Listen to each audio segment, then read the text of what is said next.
সুপ্রিয় সুধী, সকলকে স্বাগত। আমরা আজকে আইএলটিএস এর একটি গুরুত্বপূর্ণ সেগমেন্টে উপস্থিত হয়েছি, সেটা হচ্ছে রিডিং সেগমেন্ট। রিডিং সেগমেন্টে অনেকগুলি ব্যাপার থাকে, তার মধ্যে true false, not given or yes no not given থাকে। সেক্ষেত্রে এটা ডিটেক্ট করা খুব কঠিন হয়ে যায়, আমরা আসলে বুঝতে পারি না।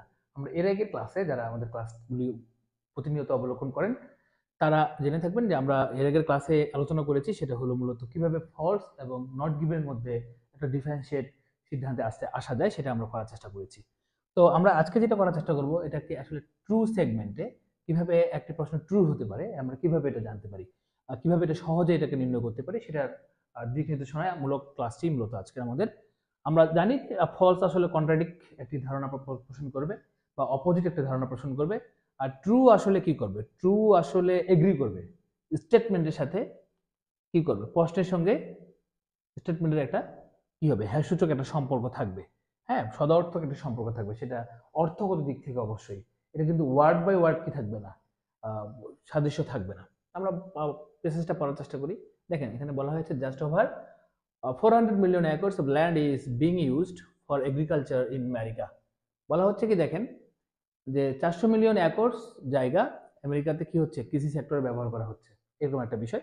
তো এখানে কি দাঁড়ালো, at present in America about 400 million acres of land is allocated for agriculture sector। তাহলে আমরা বোঝা যাচ্ছে যে কি আমেরিকাতে 400 মিলিয়ন জায়গা কি করা হচ্ছে, কৃষির জন্য ব্যবহার করা হচ্ছে। কিন্তু এখানে কিছু জিনিস ঘটে গেছে আলাদা। আর আমাদের কাছে নতুন শব্দ চলে আসছে অ্যালোকেটেড, আমাদের সাথে নতুন শব্দ চলে আসছে অ্যাট প্রেজেন্ট, আমাদের কাছে নতুন শব্দ চলে আসছে কি অ্যাবাউট। বাদ বাকি সব ঠিক আছে। তো সেক্ষেত্রে আমরা এটাকে কি করব, কিভাবে বুঝবো যেটা আসলে এক্স্যাক্টলি অর্থগত দিক থেকে আসতেছে কিনা, ঠিক আছে কিনা। তো আমরা চিন্তা করবো অ্যাট প্রেজেন্ট কি উপরে আছে, এটা কোন সময়কে নির্দেশ করতেছে। টাইমটা কিন্তু খুব ইম্পর্টেন্ট, মনে রাখতে হবে যে অ্যাট প্রেজেন্ট কি আছে। দেখেন টেন্সটা কি, just over 400 million acres of land is being used, এটা প্যাসিভ করা হয়েছে কিন্তু। Meaning can be hidden in grammar, you have to sense first. এখন তাহলে ইজ আছে, ইজটা মানে কি, এটা প্রেজেন্ট প্রগ্রেসিভ, প্রেজেন্ট প্রগ্রেসিভ মানে প্রেজেন্ট টেন্স। তাহলে অ্যাট প্রেজেন্ট আছে, অ্যাট প্রেজেন্ট মানে টেন্সটাকে, প্রেজেন্ট টেন্সকে নির্দেশ করতেছে। তাহলে এই ক্ষেত্রে দেখা যাচ্ছে ইনফরমেশনটা এখানে ম্যাচ করলো। তো এখানে বলা হচ্ছে কি অ্যাবাউট 400 মিলিয়নস একর্স। তাহলে এখন এই 400 মিলিয়নস এর আগে কি আছে, জাস্ট ওভার। এখন আমরা কি ওভার মানে কি 400 মিলিয়নের বেশি নাকি কম, এই যে ব্যাপারটা। যদি এটা বেশি হইতো, এটা যদি অ্যাবাউট হতো, তাহলে যদি মিনিংটা যদি কন্ট্রাডিক্ট হয়ে যায়, তাহলে কিন্তু এটা ফলস হয়ে যাবে। সেক্ষেত্রে আমাদের মনে রাখতে হবে জাস্ট ওভার মানে আসলে হলো ক্লোজ টু, মানে কাছাকাছি। জাস্ট ওভার মানে হচ্ছে অ্যাবাউট, অ্যাবাউট মানে এখানে কি ক্লোজ টু, মানে কি 400 মিলিয়নের কাছাকাছি। তার মানে এই শব্দের অর্থ যদি আপনি না জানতেন, তাহলে কিন্তু এখানে এটা কন্ট্রাডিক্ট মনে করতেন। আপনি ওভার মানে কি মনে করতেন, 400 উপরে চলে গেছে, আসলে 400 উপরে না, এটা 400 কাছাকাছি। তো এই ফ্রেজগুলির অর্থ আপনাকে জানতে হবে। তার মানে কি হলো, টাইমটা ম্যাচ করলো এবং এই ফ্রেজটার অর্থটাও কি করলো, ম্যাচ করলো। অ্যালোকেটেড মানে কি, অ্যালোকেটেড মানে হলো আসলে এখানে ইউজড।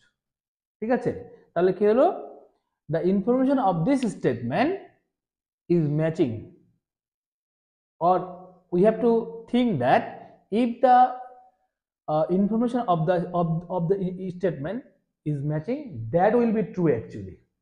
ম্যাচিং করলো তার মানে ট্রু হয়ে গেল। এভাবে আমাদেরকে চিন্তা করতে হবে, শাব্দিকভাবে ওয়ার্ড টু ওয়ার্ড ভাবে নাও আসতে পারে, এটা হিডেন গ্রামাটিক্যালি আসতে পারে, অথবা দেখা যেতে পারে আপনার একটি সিনোনিমাস থাকতে পারে।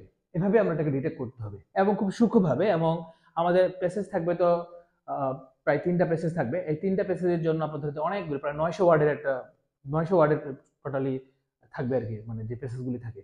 এবং খুব টাফ এর মধ্যে এগুলি বাইর করে। এবং মনে রাখতে হবে এই যে ট্রু ফলস এবং নট গিভেন, এটা কিন্তু সিরিয়ালি থাকবে, সিরিয়ালি মেনটেন করতে হবে। এবং আপনাকে ব্রেন স্টর্মিং করতে হবে খুব ভালোভাবে, এবং খুব বেশি প্র্যাকটিস করতে হবে, প্র্যাকটিসের বিকল্প নেই। আশা করছি যারা এই ক্লাসটি করলেন, তারা এই ট্রু ফলস এবং নট গিভেনের নির্ণয় করে নতুন জ্ঞানের মতো নতুন কিছু যোগ করতে সক্ষম হবেন। ধন্যবাদ সবাইকে।